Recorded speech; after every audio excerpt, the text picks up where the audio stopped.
Whitney Houston died in a bathtub at the Beverly Hilton. Michael Jackson died in a Holmby Hills mansion. Prince was found dead in the elevator of his own estate. They had everything money could buy: space, privacy, security, the best help on Earth. They still died of addiction. For 70 years, science said the drugs had hooked them. In 1978, a psychologist in Vancouver built a cage 200 times bigger than normal and proved it was something else entirely. For most of the 20th century, addiction had one explanation: the drug. The chemicals get into your brain, they hijack your reward system, and you can't say no. It looked open and shut, and the evidence was a stack of laboratory rats. In the 1950s, two researchers at McGill University named Olds and Milner wired electrodes into the pleasure centers of rats. The rats would press a lever for stimulation until they collapsed. They wouldn't eat.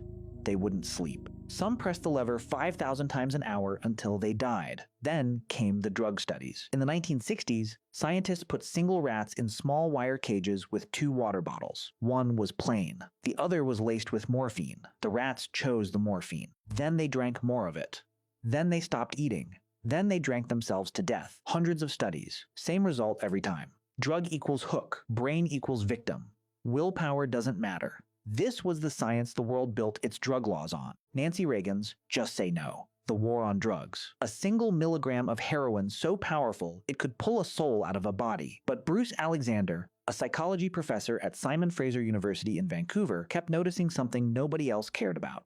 In World War II, military doctors gave morphine to millions of wounded soldiers. After the war, almost none of them became addicts. In Vietnam, a 1971 study found that 20% of American soldiers used heroin regularly while deployed. When they came home, less than 5% stayed addicted. If the drug was the hook, this didn't add up. Morphine doesn't care whether you're in a jungle or in a hospital bed. Alexander had a hunch. Maybe the rats in those original studies weren't addicted because of the morphine. Maybe they were addicted because they were rats living alone in a small wire cage with absolutely nothing to do.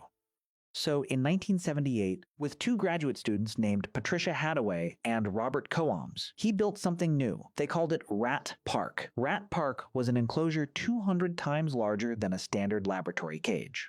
Picture 2 square meters of plywood floor, painted with woodland scenes on the walls, cedar shavings everywhere, tin cans to crawl into, balls to push around, running wheels, climbing platforms, tunnels. 16 to 20 rats inside at all times, males and females. They could socialize, mate, play, raise litters. They had unlimited food. It was, for a rat, paradise. In the corner of Rat Park were 2 water bottles. One was plain water, the other was laced with morphine and sweetened with sugar to override the natural bitter taste. The same exact setup that had killed thousands of caged rats before. Then Alexander waited. The caged rats, kept alone in small wire boxes for comparison, drank the morphine water heavily, just like every study before. The Rat Park rats sampled it, sometimes took a few sips, and then went back to plain water. The caged rats drank up to 20 times more morphine than the Rat Park rats.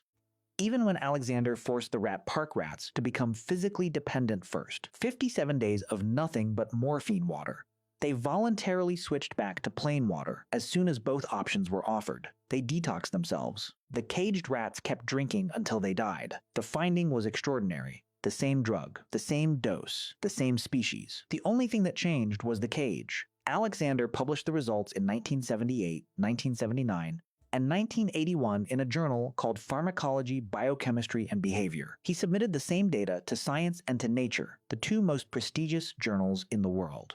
Both rejected it. The field ignored Rat Park for years. Pharmaceutical companies were already developing new opioids built on the chemical hook model. Drug laws were already being written around it. The DARE program was preparing to tell American schoolchildren that one hit would ruin their lives. Telling everyone the cage might matter more than the drug was not what anyone in power wanted to hear. Replications were mixed. Some labs found the same effect. Others couldn't reproduce it. The debate continues today. But the core finding that enriched social environments dramatically reduce voluntary drug intake has been replicated enough times now that it isn't really up for debate anymore.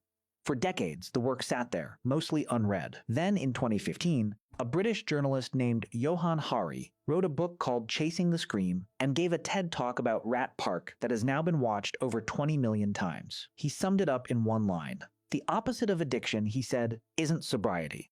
It's connection. And suddenly, the patterns made sense. Vietnam vets came home to families and stopped using because they had families to come home to. Portugal decriminalized all personal drug use in 2001 and poured the savings into community housing and job programs. Their overdose deaths dropped by over 80%. The American opioid epidemic hit hardest in the towns where the factory closed, the church emptied out, and there was nowhere left to belong. And the question we started with answers itself. Whitney Houston had a mansion. Michael Jackson had Neverland. Prince had Paisley Park. They had buildings the size of city blocks. They had assistants and lawyers and security guards. They had everything Rat Park gave its rats, except the part that mattered. The other rats. The unforced kind. The kind who would still come over if you were broke and bored on a Tuesday afternoon.